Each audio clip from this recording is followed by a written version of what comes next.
नमस्कार मित्रांनो, कशा आहात सगळे? मजेत ना? तर काल तुम्ही बघितलं असेलच की सत्याचा पंचनामा बिग बॉस मध्ये चालू झालेला आहे. पंचनामा खोलीमध्ये एक एक सदस्य जात आहेत. काही सदस्य गेले, काही सदस्य जायचे राहिलेले आहेत. तर आज आपण बघूया बिग बॉसच्या या 24व्या एपिसोड मध्ये नक्की होतंय तरी काय. पुढे जाण्याआधी चॅनलला नक्की सबस्क्राईब करा. व्हिडिओ आवडली तर लाईक करा, शेअर करा आणि तुमचं मत कमेंट बॉक्समध्ये जरूर मांडा. आता नंबर येतो तो पॅडींचा. तर पॅडी पंचनामा खोलीमध्ये जातात. पॅडींना असा प्रश्न असतो की पॅडी, तुमचा खेळ हा वैयक्तिक खेळ नसून तुम्ही अंकिता, डीपी, अभिजित यांच्यानुसार तुमचा खेळ खेळतात. तर ह्याच्यावर पॅडी उत्तर देतात, यस, हो, मी त्यांच्यानुसारच खेळतो, माझा वैयक्तिक खेळ नाही. आता टीम ए बुचकळ्यात पडलेली आहे. ते लगेच आरोप प्रत्यारोप करायला लागतात. टीम बीशी बघा, तुम्ही असंच करायला लागलाय, तुम्ही मुद्दामून करायला लागलाय, तुम्हाला बीबी करन्सीचं महत्वच नाही, असं नाही तसं नाही. मग डिस्कशन होतं. डिस्कशन नंतर जान्हवी येते. जान्हवी म्हणते की नाही, पॅडींचा खेळ स्वतःचा उत्तम आहे, ते चांगला गेम खेळत आहेत वगैरे, आणि त्यांना तेच महत्वाचे मास्टर माइंड आहेत असं आम्हाला वाटतं टीम बी मध्ये. म्हणून आम्ही या मताशी असहमत आहोत. त्यामुळं पॅडी सुद्धा ₹0 घेऊन येतात.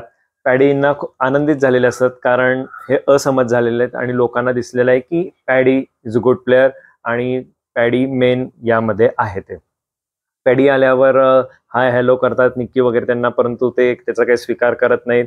आणि जान्हवीचं तर काय वेगळं, ती अशी हॅव हॅव हॅव करत असते.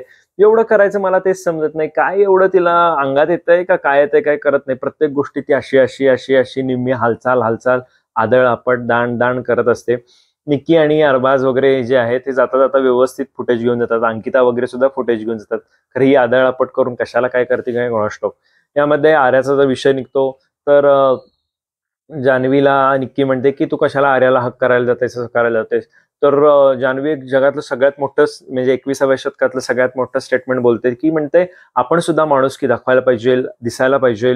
आता त्यांची पण माणुसकी, अरे बापरे, तुम्हाला माणुसकी आहे ताई, म्हणून तर तुम्ही इतकं गचाळ आणि घाणेरडं बोलता, लोकांच्या पर्सनल आयुष्यावर जाता आणि त्याच्याबद्दल गोष्टी बोलता.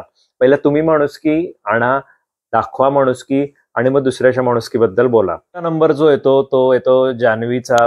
जान्हवी आज जाते. जान्हवीला असा प्रश्न विचारतो की तू निक्कीची सावली आहेस का? तर ती उत्तर म्हणते, नाही, माझी स्वतःची पर्सनॅलिटी आहे वगैरे असं तसं. टीम बी याच्यावर आक्षेप हे घेणारच असती. निक्की लगेच म्हणते तुम्ही फेअर खेळा.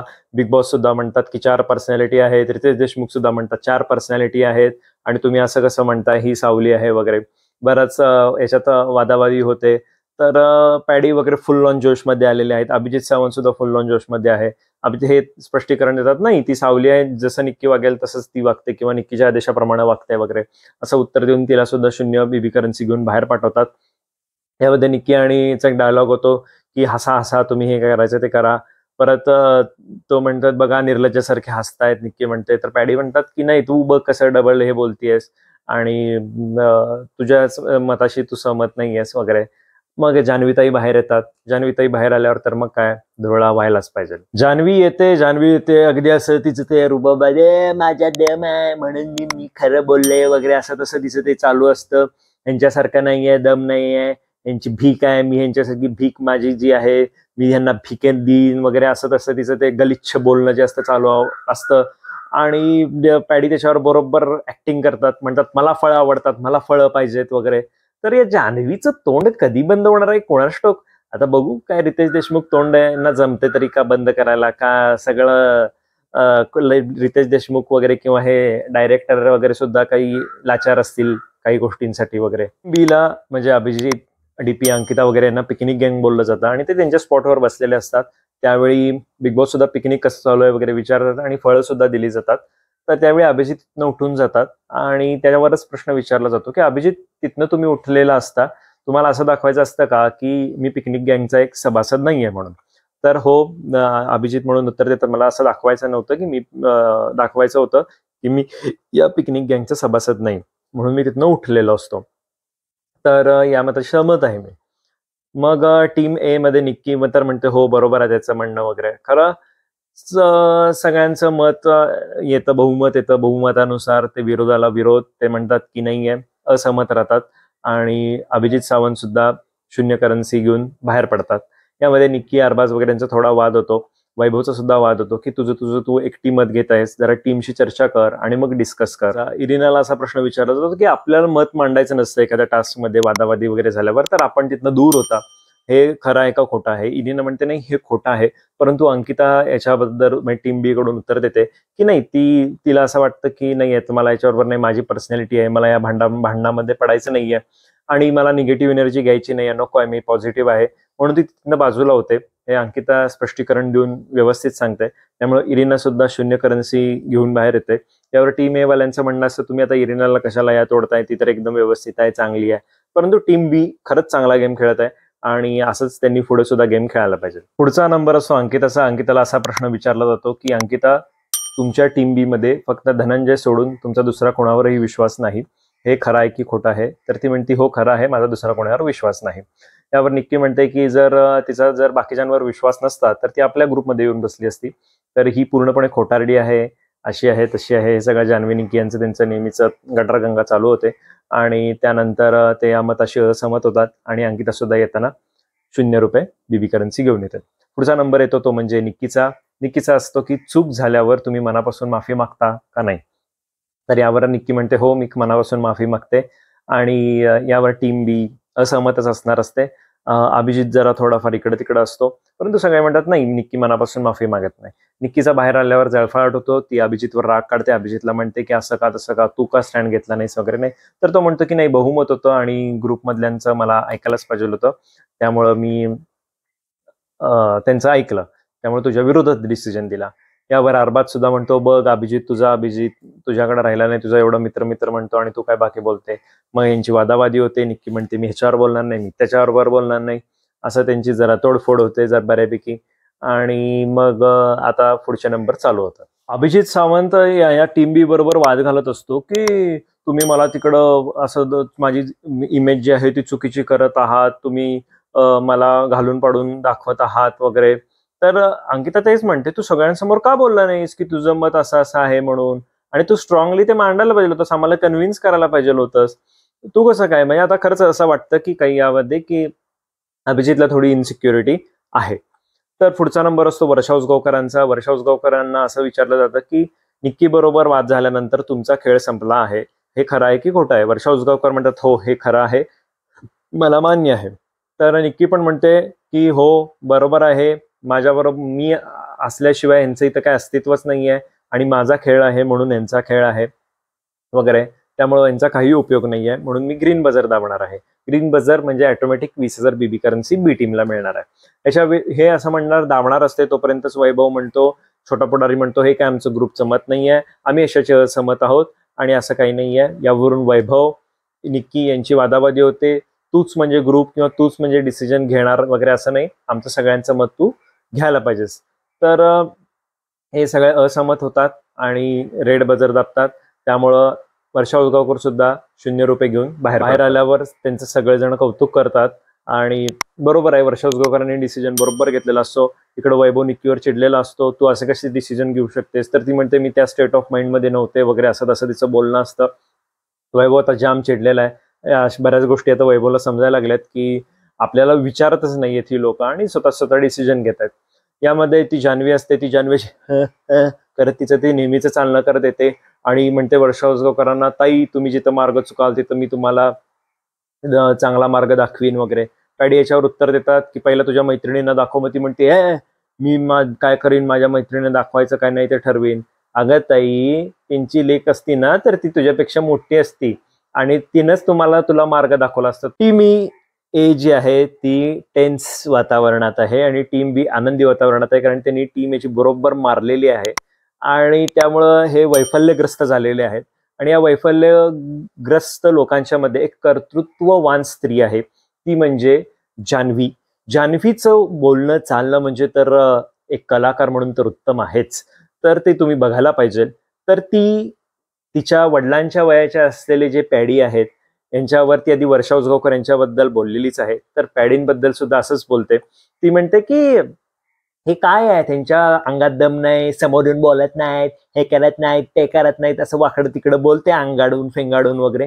तर यामध्ये म्हणते की पॅडी काय आयुष्यभर ओव्हर ऍक्टिंग केले आणि इथं आलेत आणि इथं म्हणून हे करायला लागलेत. अगं ताई, तुझं कार्य किती, तू आतापर्यंत केलंयस किती आणि त्यांनी केलंय कधी. तू जेव्हा जन्माला आली नसेल ना तेव्हापासून त्यांचं महाराष्ट्रामध्ये नाव आहे, त्यांना माहित आहे, त्यांना लोकांना ओळखतात. हा, त्यामुळं आपण बोलताना जरा थोडाफार विचार करावा. आपल्या घरातले कोणाचं प्रोडक्शन हाऊस आहे म्हणजे तेच म्हणजे फिल्म इंडस्ट्री आणि तेच म्हणजे हे असं नाही आहे. आणि ह्यांनी सगळ्यांबरोबर काम केलेलं आहे. पॅडी शांतपणे भूमिका घेतात. पॅडी म्हणतात की काय ही जिथं काम करणार तिथं मी काय काम करणार, कारण त्यांना ऑप्शन आहेत, ते तेवढं बोलू शकतात कारण त्यांच्या अंगात तेवढी धमक आहे. ह्यांना काय हो, ह्यांना कोण पण पिक्चर दिला, कुठलाही पिक्चर दिला तर हे करायला तयार होतील. अगदी म्हणजे ए रेटिंग पासून झेड रेटिंग पर्यंत. आता ते तुम्ही रेटिंग कसलं काय असेल ते समजून घ्या. तर पॅडीन सारख्या एका सिनियर ऍक्टर बद्दल, त्यांच्या पर्सनल आयुष्याबद्दल बोलणं, करिअर बद्दल बोलणं हे पूर्णपणे चुकीचं आहे. तर यावर आर्या येते, आर्या स्टँड घेते. तू म्हणते पॅडीनच्या बद्दल का बोललीस असं, आणि हे पूर्णपणे चुकीचं आहे. तर आर्याला सुद्धा ती धुडकावून लावते, ए चल असं कर तसं कर, इथनं गेल्यावर बाहेर गेल्यावर करिअर होतंय का बघ. ताई तुमचं करिअर किती हो, हा प्रश्न आहेच ना. म्हणजे जेव्हा तुम्ही बिग बॉस मध्ये आला तेव्हा शोधावं लागलं की तुम्ही नक्की कोण आहात, काय करतात. तर एक काय तर तुम्ही कुठली तर सिरियल केली, ती पण फडतू सिरियल, चाललेली सिरियल तुम्ही केली आहे आणि तुम्ही एवढं बोलतात. काय राव, रितेश देशमुख तुमच्या मुळमुळीत भाषेत बोलणार असला तर बोला, नाहीतर तुमचे कठोर शब्द तर काय वापरता येतात का बघा. का महेश मांजरेकर, तुमच्या बदली महेश मांजरेकरांनाच आणलेलं बरं. तो आहे तो म्हणजे अरबाज 2 म्हणजे वैभवचा. वैभवला असा प्रश्न विचारला जातो की तुम्ही तुमच्या टीम मधील सगळ्यात कमकुवत सदस्य आहात, ही चूक का बरोबर. तर टीम बी बरोबर हाडून पडते डाव यांचा, आणि तो पूर्णपणे कमकुवत आहे. जेव्हा तो आमच्या टीम मध्ये आला होता त्या मोत्यांच्या टास्क मध्ये तो काहीच करू शकला नाही आणि तो दुसऱ्यांवर अवलंबून असतो, त्यामुळे तो कमकुवत सदस्य आहे वगैरे असं सिद्ध करतात. आणि त्यांना वैभवला सुद्धा 0 करन्सी घेऊन बाहेर आणतात. वैभव बाहेर येतो, तो त्याची दादागिरी दाखवायला लागतो, कारण त्याला गेमच येत नाही, तो गेम खेळत नाही, फक्त इथं नुसती दादागिरी करायची. आर्याला म्हणतो झापडवेन वगैरे असं तसं, गाणेरडं बोलतो, तुम्ही फट्टू आहात वगैरे, हे असे त्याची पण सुद्धा गावा अश्लील भाषा जी असते ती बोलतो तो. तर हे सुद्धा त्याला सगळे फाट्यावर मारतात. टीम बी खरंच भारी खेळलेली आहे, त्यांना पुरून उरलेली आहे आणि बरोबर आपल्या भाषेत म्हणजे ह्यांच्याच टीमच्या भाषेत बरोबर यांची मारलेली आहे. फेअर अनफेअरचं बोलणारे जे आहेत ना, यांची उत्तमरित्या टीम बी न मारलेली आहे. आता नंबर येतो डीपीनचा. डीपी आज जाता डीपीना असं विचारलं जातं की तुमच्या टीम मधली जी आर्या आहे ती तुमचा खेळ बिघडवते, तिचं विस्कटते पूर्णपणे. तर डीपी म्हणतात हो, आर्याला काही गेम कळत नाही, ती पूर्णपणे आमच्या गेमची वाट लावते. यावर वैभव उत्तर देतो टीम बी मधून, असं काही नाही आहे, डीपी सगळ्यांवर जे आहे प्रेम करतात आणि आर्या असं काही गेम करते असं आम्हाला तर काय वाटत नाही, त्यामुळे आम्ही असहमत आहोत. त्यामुळे डीपी सुद्धा 0 रुपये घेऊन बाहेर येतात. पुढचा नंबर असतो सूरजचा, गुलीगतचा. आपल्याला गेम कळत नाही वगैरे असं तसं. तर त्याच्यावर उत्तर अपेक्षित काय असणार तुम्हाला सुद्धा, होय नाही वगैरे. तर यावर टीम बी सुद्धा सांगते की सूरजला गेम कळतो, सूरज अतिशय हुशार आहे, त्याला सगळा गेम कळतो. त्याला एकदा सांगितलं की सगळ्या गोष्टी समजतात. आम्ही सुद्धा असंच केलेलं होतं, त्याला सांगितल्यावर त्यानं पूर्णपणे गेम पार पाडला. त्यामुळे आम्ही सुद्धा याच्याशी असहमत आहोत आणि सूरज सुद्धा 0 बीबी करन्सी घेऊन बाहेर येतो. करन्सी मिळालेलीच नाहीये, त्यामुळे किराणा माल आणायचा कसा वगैरे असे सगळे प्रश्न यांना पडलेले आहेत. आणि नक्की होणार तरी काय याची बरीच शंका आहे. त्यामुळे प्रत्येकाचं त्या रीतीनं डोकं चालवणं चाललंय की आणखीन एखादा टास्क येईल का, किंवा आणखीन काही गोष्टी घडतील का वगैरे या दृष्टीनं. अरबाज म्हणतो की निक्की तुझ्या अशा वागण्यानं आपला ग्रुप फुटेल. वैभव सुद्धा समजावायला सांगतो अरबाजला की बघ तू समजव वगैरे. अरे वैभव, तुला सांगायचं तर तुझं तू जाऊन सांग ना निक्कीला, असं तू अरबाजच्या खांद्यावरून कशाला गोळ्या मारतोयस. तर अरबाजचं म्हणणं असं आपल्या टीम फुटणार, हे असं सगळं वागणं चुकीचं झालेलं आहे.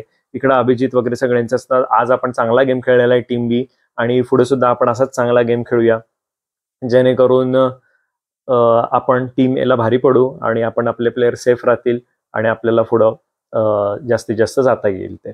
तर वैभव इरिनाची इकडं लव्ह स्टोरी एकमेकांच्या हातात घेऊन बसलेले आहेत. इथं हा एपिसोड संपतो.